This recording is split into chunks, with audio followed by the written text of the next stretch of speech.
Okay, तो जो Roman Reigns की ब्लड लाइन और सोलो सिकोआ की ब्लड लाइन का जो मैच होने वाला था वॉर गेम्स, वो खत्म हो चुका है। और भाई मैं आपको सच में बता रहा हूँ, ये बहुत कमाल का ये मैच था, बहुत मतलब एंटरटेनिंग ये मैच था और बहुत कमाल की चीजें हमें इसके अंदर देखने को मिली। मैं आपको सब कुछ बताऊंगा इस मैच के अंदर क्या क्या हुआ और इस मैच की एंडिंग में हमें क्या देखने को मिला, मैं आपको सब कुछ डिटेल में बताऊंगा। पर भाई आपको बस अपना एक काम कर देना, वीडियो को लाइक करके भाई आपको चैनल को यहाँ सब्सक्राइब कर लेना है। तो भाई स्टार्टिंग में यहाँ पर पहले सोलो सिकोआ की ब्लड लाइन पूरी की पूरी एक साथ एंट्री करती है, पर जो रोमन रेंस की ब्लड लाइन थी उसके बंदे अलग अलग एंट्रेंस करते हैं, एक साथ नहीं करते। और भाई लास्ट में मतलब जे उसो एंट्री करते हैं और भाई ये एंट्री मतलब भाई देखने लायक थी। मतलब आप खुद देखो भाई, जे उसो को एक अलग ही ऑरा चल रहा है, भाई फैंस इतना सपोर्ट कर रहे हैं उन्हें। तो भाई मैच की स्टार्टिंग यहाँ पर जे उसो और टामा टोंगा करते हैं, ये दोनों एक दूसरे को मारते हैं भाई बहुत बुरी तरह रिंग के अंदर, मतलब बहुत देर तक ऐसे ही मारते हैं। देन उसके बाद भाई ब्रॉन्सन रीड रिंग के अंदर आ जाते हैं। ब्रॉन्सन रीड और टामा टोंगा मिलकर भाई जे उसो को बहुत बुरी तरह मारने लगते हैं और भाई जे उसो की मदद के लिए यहाँ पर आ जाते हैं जिमी उसो, और जिमी उसो और जे उसो मिलकर भाई ब्रॉन्सन रीड को पहले साइड करते हैं, उसके बाद वो टामा टोंगा को मारते हैं। पर ये सब ज्यादा देर तक नहीं चल पाता क्योंकि भाई अब एंट्री हो चुकी थी जेकब फाटू की, और आपको पता ही है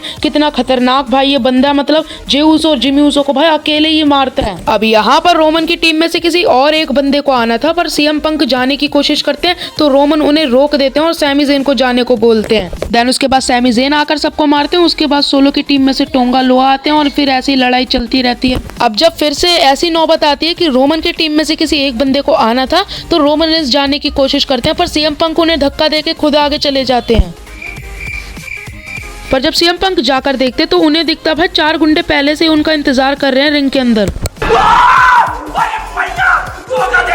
तो सीएम पंक भी कहाँ कम थे, वो एक टूल बॉक्स ले आता है जिससे उन्होंने वहां पर ड्रू मैकिंटायर का सर खोला था ना बैड ब्लड में, याद करो वही वाला टूल बॉक्स। फिर रिंग के अंदर सीएम पंक जाते हैं, एक एक करके सबकी टूल बॉक्स से पिटाई होती है, सबके सर पे टूल बॉक्स मारते हैं। ना ब्रॉन्सन रीड बचेगा, ना टामा टोंगा बचेगा, ना टोंगा लोआ बचेगा, ना जेकब फाटू बचेगा। पर आपको पता है जेकब फाटू पे सबका कोई असर नहीं होता। उसके बाद वो सीएम पंक को उठाकर एक समोन ड्रॉप लगा देता है। देन उसके बाद सोलो सिकोआ की एंट्री होती है, पर वो रिंग के अंदर नहीं आते। उनके जो ब्लड लाइन के बंदे थे ना, वो रोमन की टीम के बंदों को पकड़ कर ला रहे थे और सोलो सिकोआ एक एक करके सबके सर पे दरवाजा बजाए जा रहे थे। देन उसके बाद सोलो सिकोआ भी रिंग के अंदर आते हैं और रोमन रेंस की टीम को तो भाई बहुत बुरी तरह ये लोग मारते हैं। मतलब रोमन की टीम पूरी ब्लड लाइन को इतनी बुरी तरह ये लोग मारते ना, कोई भी खड़े नहीं हो पा रहा था। एक तरफ जे उसो को पीटा, एक तरफ जिमी को पीटा, एक तरफ सैमी ज़ेन को, एक तरफ सीएम पंक को, सबको बहुत बुरी तरह पीटा। ऊपर से भाई आप सोलो सिकोआ की हरकतें देखो, मतलब वो डोर पे बिल्कुल ताला लगा देते हैं ताकि रोमन रेंस अंदर ही ना आ पाए। ये बंदा तो भाई सच में पिट कर ही मानेगा। और अब बारी आ जाती है रोमन रेंस की। रोमन रेंस को आना था रिंग के अंदर, पर आने का रास्ता तो भाई सोलो ने बंद कर दिया।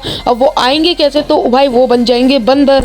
वो सीधा केज पे चढ़ जाते हैं, केज से रिंग के अंदर आने की कोशिश करते हैं। टामा टोंगा आते हैं, टोंगा लोआ आते हैं, सोलो सिकोआ आते हैं, सब उन्हें रोकने की कोशिश करते हैं, पर वो सबको लात मार मार के नीचे कर देते हैं। और अब बंदर बनने के बाद फिर रोमन रेंस पंछी बन जाते हैं और सीधा इन लोगों के ऊपर जंप कर देते हैं। पर तभी रोमन रेंस और सीएम पंक एक दूसरे से बहस करने लगते हैं यहाँ मैच के बीच में ही। और फिर इन दोनों की बहस को रोकने के लिए वहां पर पॉल हेमन को आना पड़ता है। पॉल हेमन आकर समझाते हैं, भाई ये तुम कर क्या रहे हो, मैच पे फोकस करो। बाकी भाई सबसे फनी चीज मुझे ये लगी कि जब रोमन रेंस रिंग के अंदर आए तो उन्होंने सबको हाथ देकर उठाया, मतलब खड़ा किया अपने सारे मेंबर्स को टीम के, पर सीएम पंक को उन्होंने टच भी नहीं किया। उन्होंने सीएम पंक को बोला तो खुद उठ जा भाई। और इस सब के बाद ये दोनों ही टीम भाई एक दूसरे के सामने खड़ी हो जाती है और एक दूसरे के ऊपर भाई ये दोनों टीम अटैक कर देती है बहुत बुरी तरह। पर भाई एक मोमेंट पे क्या होता है, भाई रोमन रेंस गलती से सीएम पंक को स्पीयर मार देते हैं और सीएम पंक की हालत खराब हो जाती है। पर उसके बाद भी सीएम पंक रोमन रेंस को बचाते हैं। जब ब्रॉन्सन रीड ऊपर से रोमन रेंस के ऊपर कूदने वाले थे ना, तो उससे कुछ सेकंड पहले सीएम पंक रोमन रेंस को खींच लेते हैं और उन्हें बचा लेते हैं। यहाँ पर आप देख सकते हो।